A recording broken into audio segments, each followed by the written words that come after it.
ठीक है। नमस्कार, स्वागत है आपका इंडिया न्यूज़ इन खबर में और मैं हूं मनोज कुमार। तेलंगाना में इन दिनों डेंगू बुखार काफ़ी तेज़ी से फैल रहा है और अब तक 3000 मामले सामने आ चुके हैं। 50 से ज़्यादा मौतें भी हो चुकी हैं डेंगू बुखार की वजह से। विपक्ष ने तो इसे हेल्थ इमरजेंसी घोषित करने की मांग की है कि सरकार इस पर समुचित ध्यान दे, कार्रवाई करे और हेल्थ इमरजेंसी घोषित करे, क्योंकि जिस प्रकार से डेंगू के मरीजों की संख्या बढ़ती जा रही है और सरकार लापरवाह दिख रही है, ये काफ़ी चिंता का विषय है।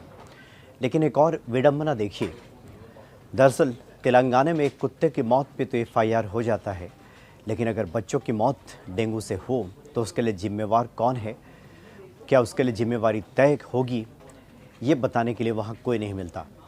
दरअसल पिछले 11 सितंबर को मुख्यमंत्री के चंद्रशेखर राव का कुत्ता बीमार हो गया और एक पशु चिकित्सक के पास उसे भेजा गया, लेकिन बताया गया कि एक इंजेक्शन देने के बाद मुख्यमंत्री के कुत्ते की मौत हो गई और उसके बाद उस पशु चिकित्सक के खिलाफ FIR दर्ज किया गया और चिकित्सा प्रभारी के खिलाफ भी FIR दर्ज किया गया।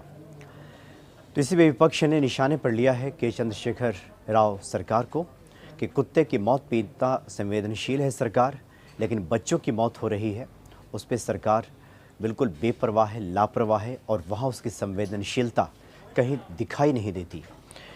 दरअसल हुआ ये था कि चीफ मिनिस्टर के चंद्रशेखर राव के आधिकारिक आवास प्रगति भवन के एक पालतू कुत्ते की मौत हो गई थी। उसके बाद हैदराबाद पुलिस ने पशु डॉक्टर के खिलाफ मामला दर्ज किया और डॉक्टर रंजीत और पशु चिकित्सालय के प्रभारी के खिलाफ ये शनिवार को बंजारा हिल्स थाने में एक मामला दर्ज किया गया। पुलिस ने उनके खिलाफ IPC की धारा 429 और पशु क्रूरता रोकथाम अधिनियम की धारा के तहत ये मामला दर्ज किया है। तो ये बातें आ रही हैं देखने को तेलंगाना में। तो सरकार की आलोचना ये कहकर बीजेपी कर रही है कि कुत्ते की मौत पे तो इतना संवेदनशील सरकार दिखाई दे रही है, इतनी जागरूक दिखाई दे रही है, लेकिन काश इंसान की मौत पे भी सरकार इतनी जागरूक होती, संवेदनशीलता दिखाती, तो डेंगू के जिस तरह से मामले लगातार बढ़ते जा रहे हैं उसमें इतनी बढ़ोतरी नहीं होती और लोगों की मौतें नहीं होती। जैसा कि मैंने जिक्र किया कि अब तक सरकारी रजिस्टर में जो दर्ज आंकड़े हैं वो 3000 से ज़्यादा हैं, यानी 3000 से ज़्यादा लोग डेंगू के चपेटे में हैं। 50 लोगों की मौत हो गई है। ऐसे अभी बहुत सारे ऐसे लोग हैं जो कि रजिस्टर्ड नहीं हैं सरकारी पंजी खाता में।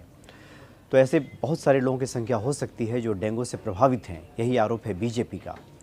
तो निश्चित तौर पे सरकार ने कुत्ते के प्रति संवेदनशीलता दिखाई है, ये अच्छी बात है। हर जीव के प्रति संवेदनशील होना ही चाहिए, लेकिन कम से कम इंसानियत के नाते इंसानों को भी इसी दृष्टि से देखा जाता और इंसान की मौत पे, खासकर बच्चों की मौत जो हो रही है तेलंगाना में, उसको लेकर भी अगर सरकार सचेत होती, जागरूक होती, संवेदनशील होती और समुचित कदम उठाती, रोकथाम के उपाय करती, तो शायद इतनी बड़ी संख्या में मौतें वहाँ देखने को नहीं मिलती।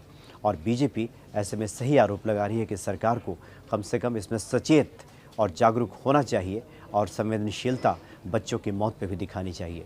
फिलहाल इतना ही। नमस्कार। इन खबर चैनल को सब्सक्राइब करें और बेल आइकन दबाना ना भूलें।